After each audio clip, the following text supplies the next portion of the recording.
कपिल सिब्बल और संजय निरुपम जैसे कई नेताओं का समर्थन मिला था।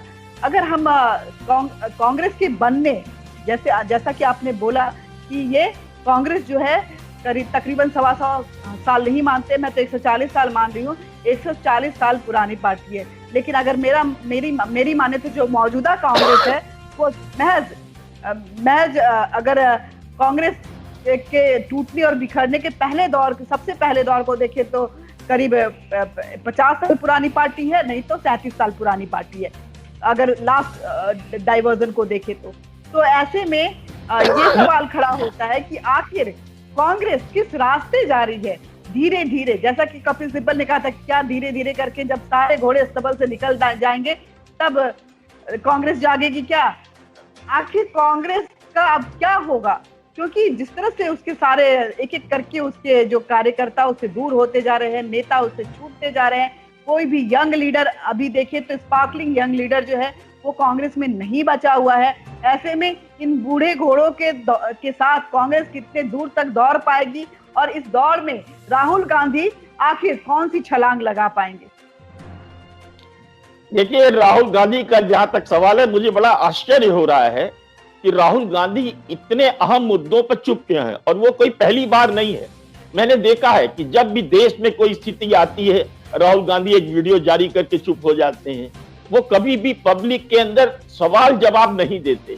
और यहाँ तो मामला सीधे सीधे उनकी पार्टी से है, उनसे जुड़ा हुआ है, क्योंकि Sachin Pilot is suppose to be Rahul Gandhi man. अब राहुल गांधी की ये भूमिका चौंकाती है। संजय झा, मैंने देखा है एक प्रवक्ता के रूप में वो आदमी जुझारू रहा है और उसने सही सही बात कही, उसका खामियाजा ये हुआ, उसे निकाल दिया गया। मुझे लगता है कि संजय निरुपम को भी निकालेंगे।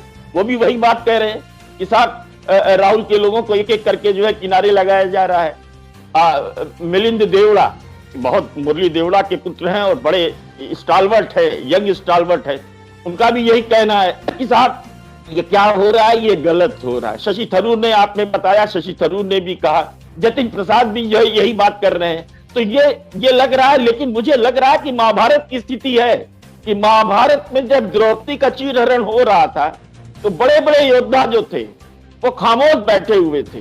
तो ये जो बड़े बड़े योद्धा है जो बाहर अभी नहीं आए हैं, अस्तबल वाली बात करके रह गए हैं, उनके साथ के जो लोग हैं वो क्यों मौन हैं, क्यों नहीं मुखर होकर के सामने आते? और देखिए, कांग्रेस अगर बच सकती है तो तब बच सकती है जब कांग्रेस में नेतृत्व परिवर्तन होगा। लेकिन कहा जा रहा है कि अगर कांग्रेस नेतृत्व परिवर्तन होता है और परिवार के बाहर का कोई आदमी बैठता है तो वो पार्टी टूट जाएगी, ये भी कहा जा रहा है। तो दोनों तरफ है, एक तरफ कुआं है, एक तरफ खाई है। लेकिन पहल करनी होगी, किसको पहल करनी होगी? उन लोगों को पहल करनी होगी जिन्होंने 40-40, 50-50 वर्ष इस पार्टी को दिए हैं और आज वो मौन होके देख रहे हैं। उनको मुखर होके आगे आना होगा और पार्टी को नए सिरे से संवारने की, सजाने की जरूरत है। नहीं तो मैंने जैसे पहले भी आपसे कहा कि अगर कोई आज तो बिहार में चुनाव होने वाले हैं और सत्तारूढ़ दल गठबंधन जो जनता दल और भाजपा है, जनता दल तो बार बार कह रहा है कि अगर एक सीट भी पा गए तो आश्चर्य होगा। यानी कांग्रेस कहां गिर गई है, ये देखने वाली बात है।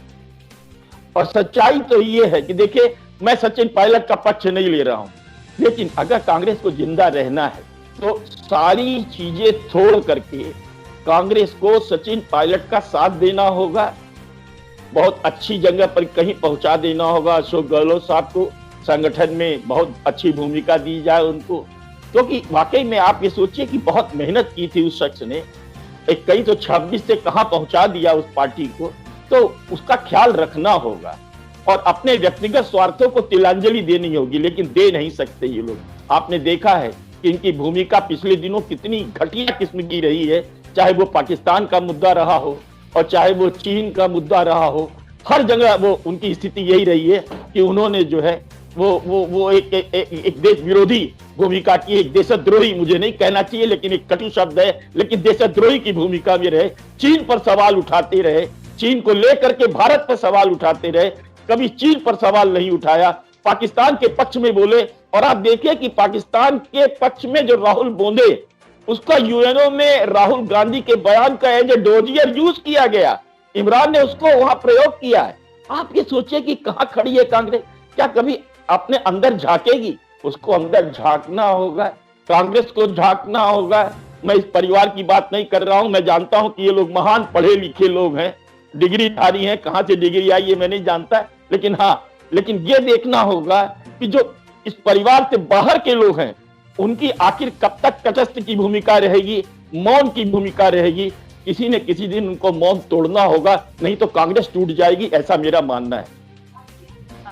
जी बहुत बहुत शुक्रिया आज की चर्चा के लिए। आपने इतनी अच्छी नॉलेज, इतना विस्तृत तरीके से सबको बताया कि आखिर क्या है कांग्रेस और किस दिशा में जा रही है कांग्रेस को सुधरने की कहां कहां जरूरत है। कांग्रेस जो अपने आप को दावा करती है कि 140 साल पुरानी पार्टी है, जो अगर सत्यता देखे तो 70 बार टूट चुकी है कांग्रेस और 70 बार अलग अलग पार्टियां भी बनी। खुद कांग्रेस जो है कई बार नए नामों से आई। कांग्रेस जब नेहरू की जो कांग्रेस थी, जो कि जिसको कि दादा भाई नौरोजी ने जिसकी स्थापना की थी स्वतंत्रता की लड़ाई के लिए, उस समय की कांग्रेस का अगर चुनाव चिन्ह देखें तो उस वक्त में दो बैलों का जोड़ा था जो कि उनका चुनाव चिन्ह था।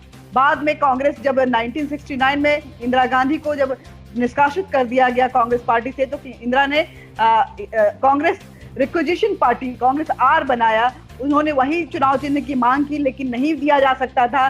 इसकी वजह से उन्होंने गाय और बछड़े को चुनाव चिन्ह में रखा था। माना जाता था कि गाय जो है इंदिरा गांधी है और बछड़ा जो है संजय गांधी है, ऐसा समझा जाता था। ऐसा लोगों में परसेप्शन क्रिएट हुआ था। लेकिन इमरजेंसी के दौरान जो है वो 1977 में बुरी तरह से हार हुई और इंदिरा गांधी को उस पार्टी को कोलैप्स करना पड़ा, क्योंकि जो उनकी इमेज बन चुकी थी बहुत खराब बन चुकी थी। फिर एक नई इंदिरा कांग्रेस का गठन हुआ। उस गठन में उन्होंने पंजा जो हाथ छाप है उसको अपना चुनाव चिन्ह लिया और उसके बाद जो क्योंकि वो दबदबे के साथ आई थी, पूर्ण बहुमत के साथ आई थी और ब्यूरोक्रेसी पे बहुत ज्यादा उनका जो है वर्चस्व रहा, तो इलेक्शन कमीशन को वो मैनेज करी और नाम बदले, चुनाव चिन्ह बदले बिना उन्होंने कांग्रेस का नाम बदल दिया और वो कांग्रेस इंडियन नेशनल कांग्रेस में तब्दील हो गई। तो ये करीब 45 से लेकर के 37 साल पुरानी पार्टी है जो कि टूटती रही है सिर्फ महत्वाकांक्षाओं के लिए, कभी नेहरू की महत्वाकांक्षा के लिए, कभी इंदिरा की महत्वाकांक्षा के लिए। और आज अगर कांग्रेस खत्म होने के कगार पे है या किसी नए कांग्रेस का यहाँ से एक उत्पत्ति होता है, तो उसकी वजह भी महत्वाकांक्षा रहेगी। राहुल गांधी, प्रियंका गांधी और सोनिया गांधी की महत्वाकांक्षा किस ओर जाता है राजस्थान में कांग्रेस, ये देखने वाली बात रहेगी। शुक्रवार तक या आने वाले एक सप्ताह में ये तय हो जाएगा। लेकिन एक बात तय है कि जिस तरह के आरोप और जिस तरह के कटाक्ष सचिन पायलट के लिए छोड़े गए हैं, क्या सचिन अगर वेलकम करती है उनको कांग्रेस, तो उन सब को बर्दाश्त करते हुए उसमें चले जाते हैं और विद इन पार्टी रह के अपने आप को ज्यादा सुरक्षित महसूस कर रहे हैं, या सचिन अपने आत्मसम्मान का ध्यान रखते हुए एक नई राह को चुनेंगे, एक नए रास्ते पे जाएंगे। ये सब एक प्रश्न चिन्ह है। लेकिन एक बात तय है कि जो यंग कांग्रेस, जो ग्रैंड ओल्ड पार्टी जिसका दावा करती है कांग्रेस, सच में अब ओल्ड पार्टी हुई होती जा रही है, ग्रैंड ओल्ड पर्सन पार्टी होती जा रही है, जिसमें मोतीलाल वोरा, अशोक गहलोत, कपिल सिब्बल, सलमान खुर्शीद, 70 साल के शशि थरूर या सोनिया गांधी, इनका जो है उनका दबदबा ज्यादा है। अहमद पटेल, ये लोग की अपनी अपनी लॉबी है, ये उसमें खेल रहे हैं। और इन सब के बीच में सोनिया का इंडिकेशन ये साफ है कि अगर कांग्रेस में कोई आता है, अगर कांग्रेस का अध्यक्ष बनता है और खुदा न खास्ता कभी कांग्रेस सत्ता में आती है, तो जो प्रधानमंत्री है, जो अध्यक्ष है, वो गांधी परिवार से ही होगा। लेकिन भारत ये मन बना चुका है कि अब भारत को गांधी परिवार मुक्त सत्ता चाहिए। ऐसे में जो एक नारा दिया गया था किसी जमाने में कि कांग्रेस हटाओ का नारा जो दिया गया था, जिसको मोदी सरकार ने भी अपनाया और कांग्रेस मुक्त भारत की उन्होंने कामना की है। देखना ये होगा कि सच में ये मोदी की कामना बीजेपी के प्रयत्नों से समाप्त होती है कांग्रेस, या कांग्रेस खुद ही अपने लिए भस्मासुर बन के अपने माथे पे अपना हाथ रख के खत्म होती चली जाएगी। बहुत बहुत शुक्रिया पद्मपति शर्मा जी, बहुत अच्छी जानकारी आपने दी। साथ ही मैं जनता से अपील करती हूँ कि आपकी बात nationtoday.com पे देखते रहिए और हमारे साथ जुड़े रहिए। अपने सुझाव कमेंट बॉक्स में हमें देते रहिए। आपको और किन किन मुद्दों पे हमसे बातचीत करना पसंद है, क्या कुछ हमसे अपेक्षाएं रखते हैं, उसके लिए जो स्क्रीन पे ईमेल आईडी चल रहा है उस पे मेल जरूर करें और हमसे जुड़े रहें। और हमसे जुड़ने के लिए एक चीज बहुत जरूरी है कि हमें सब्सक्राइब करें और बेल बटन जो है वो जरूर दबाएं ताकि हर नोटिफिकेशन आपके पास जाता रहे। Thank you very much.